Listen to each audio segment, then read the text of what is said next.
What's going on, y'all? What it is? So let's go ahead and slide on these topics. So the first thing I want to get out the way is the Britney Spears situation, because finally her child support stint comes to an end. She ends her child support payments to Kevin Federline on November the 15th, which is this coming Friday, and she is child support free. Now, what's interesting about this dynamic, and we know that Britney has had her trials and tribulations over the years and things of that nature, and I'm not here trying to make an excuse for her, but I will say that the best thing to ever happen to Kevin was getting Britney pregnant, because he benefited financially off of her for all of these years. Now, I'm not saying that Britney shouldn't have paid child support or whatever the case may be, but a lot of people look at Britney like she wasn't a good mom, she hasn't been in their lives, and that's completely correct. But I will say that Kevin really didn't set a good example for his sons, because when they look at everything in its totality and they look back on the actual situation, they'll see that their dad only sat back on his ass for all of these years, and they lived off of the profits that they gained from Britney. Now, the one thing I want to implement by saying in this situation is the fact that with the child support ending this Friday is based off of the fact that Britney's youngest son, Jaden, has turned 18. And so, listen, just because it ends, it doesn't absolve her from being a mom. I think they need to work on mending their relationship, between Britney and her two sons. But Jaden has since moved back to LA. And when did he move back to LA? Right before that child support check is set to end this Friday. Now, according to reports, Jaden has been back in Los Angeles for a couple of weeks, and he's already seen Britney at least twice. Now, this is what I'm hoping when it comes to the relationship between Britney and her sons. I'm hoping that they can build and form a bond that's authentic, rather than it being about the fact that, hey, I understand that Kevin is not getting a check from you no more, mom, so I'm gonna move closer to you because I know that you have the cash. Now, I'm not saying that Jaden feels that way. He may very well want to restore his relationship organically with his mother, but what type of example do they have to go by when they saw their father just sit back and be content with living off of Britney's money? Because I'm pretty sure that Britney is always going to do for her kids, right? You never stop being a parent. You just don't want to be used for just monetary reasons, but it's more to being a parent than just shoveling out money. You know what I'm saying? There's other things that these kids need to connect with as it pertains to mending the relationship between them and their mother. So I'm just hoping for the best. Now, before we move forward, because initially I forgot to add this as a topic in this video, but I'm glad it just crossed my mind. I want to give a special shout out to Quincy Jones for leaving his 7 kids at least $70 to $80 million, because at the end of the day, that is just true king-ish right there. A true king, because often you hear so many celebrities that are richer than Quincy Jones say, I'm not leaving my kids anything, or they're leaving them a minimal amount and they're donating a big chunk of their net worth to all of these foundations. And you often hear wealthy people say, well, I want my kids to get it out the mud. I want my kids to understand what it takes to get to where I am. Listen, maybe you were just lucky to get where you are. God did not put you in position to be a game changer and to allow you to create generational wealth, only for you to say that I'm gonna leave my money to foundations and things of that nature, where there are people that you don't even know. These are your biological kids, and they may steal millions of these dollars and put it in their own pockets, but you're not gonna leave your kids anything. Make it make sense. I just don't get that. To me, it comes across as selfishness. In my estimation, I feel that as long as my kids have went to school, they built a career for themselves, they have stayed out of trouble and things like that, I'm gonna always be daddy. I'm gonna always be there for you. I don't care. If I'm worth all of these millions of dollars, I can't take it all with me. So I will step in the gap and help my children out. I don't care how old they are.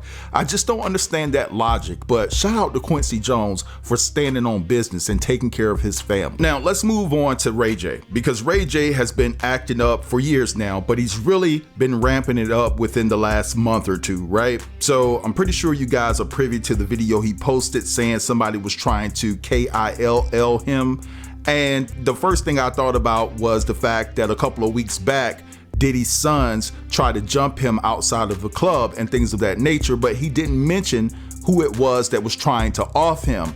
Now, I'm gonna say this before I play the video. If Ray J knows that the situation he went through on yesterday had nothing to do with Diddy's kids, he needs to say that, because it's reckless, given the fact that you just had an issue a couple of weeks ago with them, and the fact that Ray J does have ties to gangs out there in the Los Angeles area.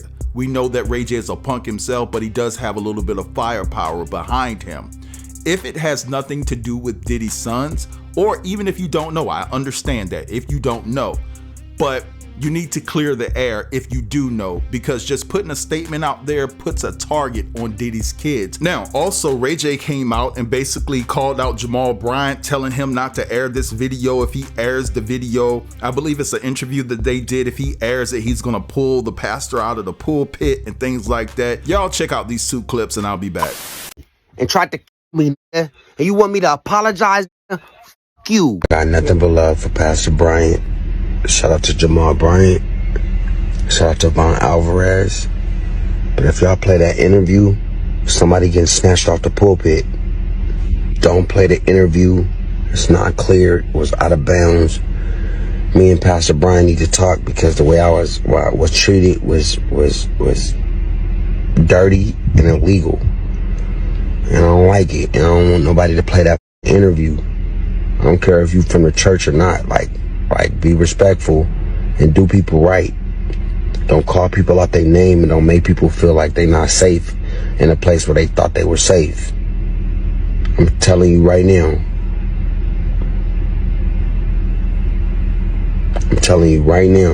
We need to work it out. Because if we don't, that's going to be a problem. All right, so you guys just heard all of that. So the video with Ray J addressing Jamal Bryant, I feel like it's a plot for the video to actually go viral.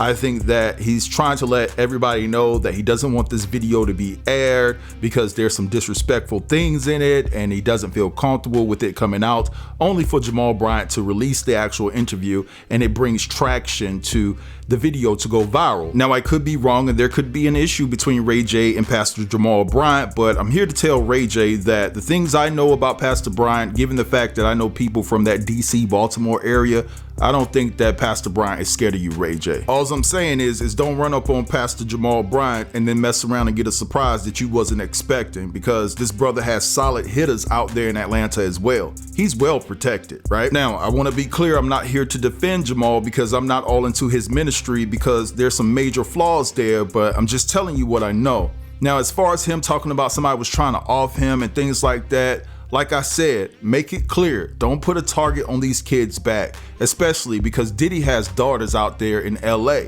and it's not safe. You know, you need to come out and be forthcoming and exclude Diddy's sons from actually targeting you if that's the actual case. Now, honestly speaking, and I'm pretty sure if Whitney could connect to me and talk to me through the spirit, and if Wendy could put a sentence together, a full sentence together to convey her real thoughts and opinions, I would think that they would feel the same way that I feel. I'm supposed to feel sorry for that bitch. I don't. Now, I got one question for you guys. Where the hell is Nene's son Bryce at? Because he's on the run and the police is looking for him. This brother needs to go ahead and turn himself in, but nobody can find him. I wonder if Nene has had any contact with him, and if she's willing to do the right thing if he gave Nene his location and turn her son in. I know that if my mom was alive and I was on the run from the police, I'm not telling my mom nothing. I'm not even picking up the phone if she was gonna call me, because I already know it's over. She telling the police where I am and everything, giving my social security number up, which they probably would already have that, but she's giving any type of information that she has. I want you guys to check out this clip and I'll be back. People down there at Fulton County cannot find Nene Leakes' son, Bryson. And as you know, Bryson is the son that got popped for some and he kind of gave them people his little baby brother's name. And now, mind you, his brother has had his own share of health battles this year. It's just too damn much. I really feel for Miss Nene Leakes. Now, let's get into it. So, Bryson was arrested back in 2023, coming to a plea deal with the Popo. And in that plea deal, he was supposed to pay like a $500 fine, do some community service, and do some tests and go to substance classes. But the thing is, He didn't show up for August. He didn't show up in September. He has not answered his probation officer's phone calls at all. And of course, they've gone as far to check all the jails to see if maybe he was locked up somewhere else. And baby, they cannot find him.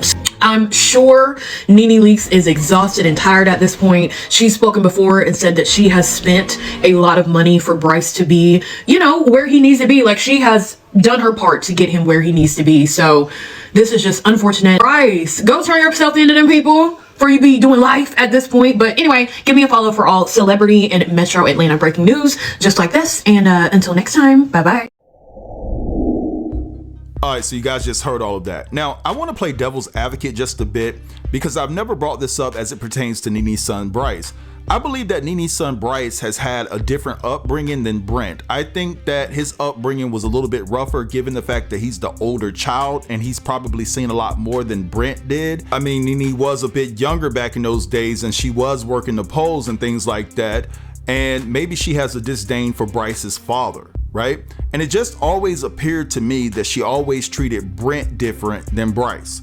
And I don't know where the disconnect is. I know that Bryce is not wasn't Greg's son and things like that. So you don't know what emotional things that Bryce has went through, especially when he was younger, that affect him to this day. Now, I'm not trying to absolve Bryce from any wrongdoing. He's definitely been a tyrant and a menace, especially when it comes to being on DRUGS and running in those wild streets of Atlanta and not being a good father to his child. And the list goes on. And what he did to his brother by giving the police his brother's name instead of his real name was just diabolical, given the fact that Brent has been through so much medically.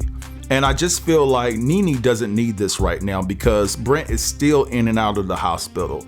And at some point, when you have a child like this, maybe the best answer to this equation is to let go and let God. And this is coming from someone that believes that you never stop parenting until the day you pass away. But he just hasn't gotten it yet. He hasn't gotten it through his thick skull. And maybe you just got to cut ties. You have to sever ties. And it's a shame, but it's becoming the reality right now. So anyway, let's move along. So PNB Rock, he passed away unfortunately 2 years ago at a Roscoe Chicken and Waffles out there in Los Angeles. And a lot of people were on the case of his girlfriend because people felt that by her sharing the location, that let the people know that was trying to get him where he was. And it ended up not being the case because there is new exclusive details that have come out that have confirmed that a female employee that was working at the Roscoe's Chicken and Waffles was the actual individual that set up PNB Rock. So I want you guys to check out this clip and I'll be back. A video coming out that sheds light on what really happened that day. The news magazine True Crime News is devoting a special edition tonight to the never-before-seen videos. The host of the True Crime News, Anna Garcia, joins us live here right now at CBS News Philadelphia. So Anna, tell us about this video, this surveillance video. So it's got two components to it. One is the actual shooting, the murder. And what that video very clearly shows is that PNB Rock, Rakim Allen, never stood a chance. Because the shooter came in, put the gun up, asked for the jewels, and within seconds he was already shot. So the opportunity to hand over the $500,000 in jewelry wasn't even there. And PNB Rock was carrying a gun. He had it in the back of his waistband, but didn't even have enough time. The man is shot, and then the shooter, you can see him grabbing the jewelry off of him, also points the gun to the girlfriend who's having lunch with him, takes some of her jewelry, but she is not shot. Now let's talk about the girlfriend, because at first, wasn't there kind of like an implication that maybe she was involved in some way on this? The implication was she had posted a picture from Roscoe's Chicken and Waffles where this happened. So the location, she's saying where we are. Where we are, and she posts a picture of the food, the chicken and the waffles. Not of them, not that she's with him. And then the shooting happens. But what we didn't know now that we do, what we didn't know then that we know now is that that photo had nothing to do with the PNB Rock. The setup had started the minute he walked into the restaurant. He's wearing $500,000 in jewelry. There's someone there who spots him, does a fist bump. We see this on the video. He contacts someone else, a father and son team. And the food was delayed by almost 40 minutes. But it was just slow that day in the restaurant. So keep that in mind. She didn't get to post that video, that photo till much later.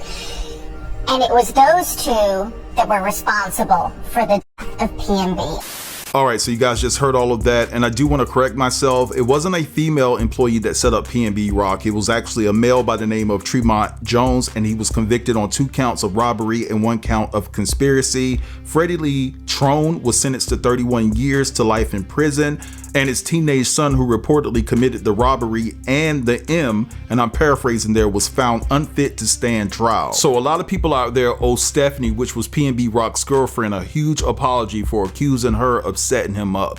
They really do. And she came out when she was first accused and said, hey, I really don't know anything about this. I had no idea that this was going to happen. I would never do that. And a lot of people discredited her and didn't believe her at all. So a lot of people owe her an apology, a heartfelt apology, I would say. Now, I would like to add that in a perfect world, you should be able to walk around without the threat of being robbed. I don't care how much jewelry you have on. You should be able to walk around and feel safe, but we know that we don't live in a perfect world. And for him to be walking around Los Angeles with $500,000 worth of jewelry on, I hate to say this, but he brought this on himself. So let's move along, because I want to close this video out by talking about Diddy, because they are now investigating to see if Diddy and Harvey W, okay, you know who I'm talking about, had some type of dealings together. Did they work together? Were they on the same page? And so now they're, you know, kind of vetting the process and seeing if there was a connection there, given the fact that both of them are locked up. And so also, TMZ has produced another documentary as it pertains to the Diddy situation, and I'm just wondering how many documentaries they're going to do. They didn't do one for Jeffrey E. I don't even think they did one for Harvey W. But they're all over this Diddy situation, and it's really disturbing, you know? So, but anyway, I want you guys to check out these clips, and I'll be back. Y'all, this is big, like big. Apparently, federal prosecutors just exposed a secret probe into whether or not Diddy and Harvey Weinstein might have had some sort of relationship because their crimes are so similar. So what does this mean? Well, it means that the feds aren't just investigating Diddy's current charges, but they're also digging into whether or not these two predators actually worked together. Here's what I can tell you. Prosecutors who originally investigated Weinstein are now investigating potential connections between the two media companies, Diddy's and Weinstein's. Both are being investigated for luring victims across state lines. Federal agents are also investigating to see whether or not these two used the exact same tactics to evade federal charges. What's interesting is that there are a lot of pictures of Diddy out there getting all buddy-buddy with Harvey Weinstein. And like Diddy, Weinstein was a master of using intimidation to cover up his for decades. Now they're finding evidence that Diddy might have learned directly from Harvey Weinstein. Both men thought they were untouchable. Both had NDAs. Both are now in jail, and now we know this might not be a coincidence. Perhaps if there even is a bigger fish in all of this, it's not who everybody thinks it is. Maybe it's Harvey. Drop your thoughts in the comments, hit that follow button, because we're going to be keeping up to date on this. TMZ just released a new Diddy documentary, The Downfall of Diddy Inside the Freak-Offs, and I just watched it all, so let's talk about it. We have to start this out with Ray J himself and what he had to say on this documentary. Ray J was so back and forth in this documentary, I literally about lost my mind. So they asked him if he ever attended Freak-Offs, and he said no, and just wait till you hear his response. Have you been to these freak-offs ever? I've never freaked off. I've never been to any freak-off with any of my friends. Because I like freaking off in front of people. That's just not my thing. I don't go to freak-offs because I don't freak off like that. Now, I can't say other people I don't know are freaks. Were they at the freak-offs? I hope not. That's a very freaky question, Harvey. I don't know. Never got the invite. So, is this really real? Are these freak-offs really real? Because now I'm starting to think this fake. Now I'm starting to think all this fabricated. Now, after we hear Ray J questioning if the freak-offs were real and saying that he was never even invited to a freak-off, later in this documentary, he says that famous people come to him and they tell him what they have done with Diddy at these freak-off parties. Ray J literally gets on my nerves. I can't help to think that he's literally just a clout chaser, because in this documentary, he's literally all over the place. He is sticking up for Diddy, but then also saying that people are coming to him, telling him these crazy things that they did at freak-off parties because they trust in him. Like, boy, stop playing. Also had Stevie J on this documentary, who said that he has never participated in the freak-offs, but he doesn't know what Diddy does in his private time, because he said that that is his business and he's just waiting for the truth to come out, and basically we'll see. I find this hilarious that now he's saying he doesn't know what Diddy does in his bedroom, because he would go to his bedroom and Diddy would go to his bedroom and that's all his business, so he doesn't know. When really Stevie J was quite vocal about Diddy not doing any of these crazy things and a Diddy party not being like this when all of this first started to go down. Now, Stevie J, where is this same energy?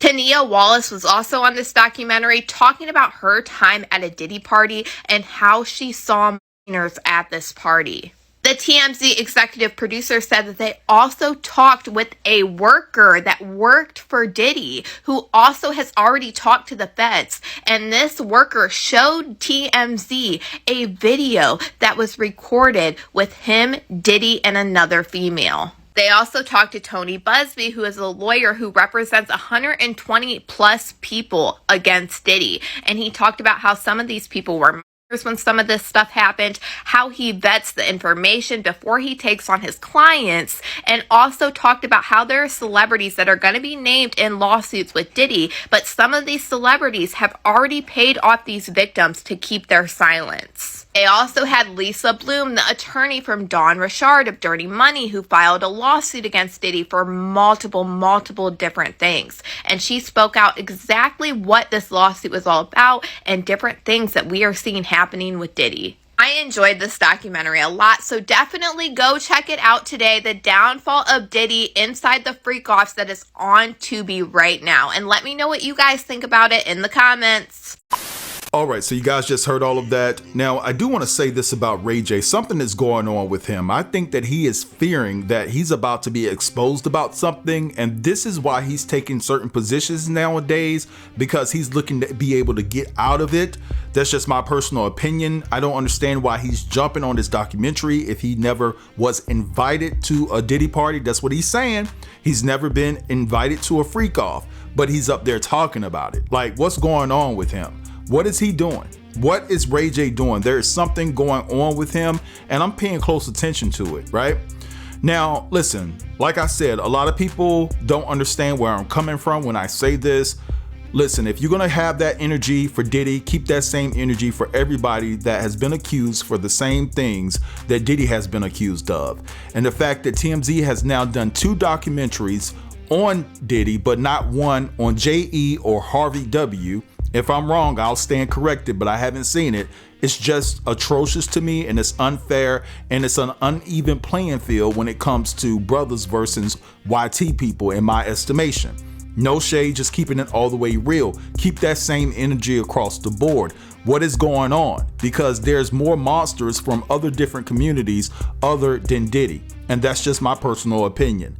But anyway, I'm gonna let it go right here. I want you guys to drop down in the comments and let me know what you think about everything that was discussed within this video. Don't forget to like, comment, share, and if you're new here, consider subbing to the channel. I'll get with you guys later. Peace.